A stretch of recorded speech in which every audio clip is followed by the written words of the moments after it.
Mtazamaji wa Barabara TV, huu ni Julius Odemba au MC Odemba.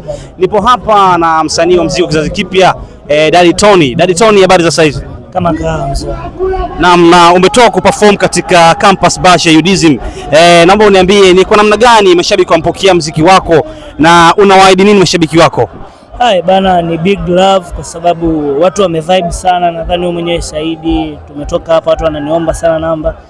Nilichokuja kugundua na mashabiki wengi, nina watu wengi, inanimotivate sana niendelee kupambana. Nimefurahi, I'm so happy.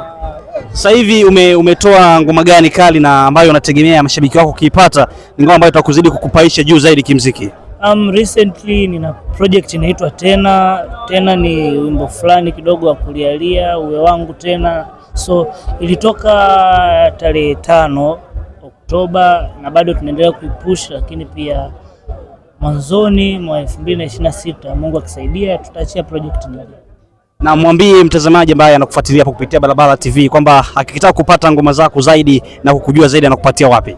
Bana, I go by the name Daddy Tony, yani DADDYTONE. Napatikana kwenye platforms zote kama Daddy Tony, utaenda Instagram, TikTok, YouTube, Apple Music na digital streaming platforms zote unanipata kama hivyo. Naam, mtazamaji wa Barabara TV, nilikuwa na Daddy Tony, the Tone of Daddy, msanii wa kizazi kipya ambaye anakuja na ngoma kali na tamu zaidi. Bwana, keep watching Barabara TV.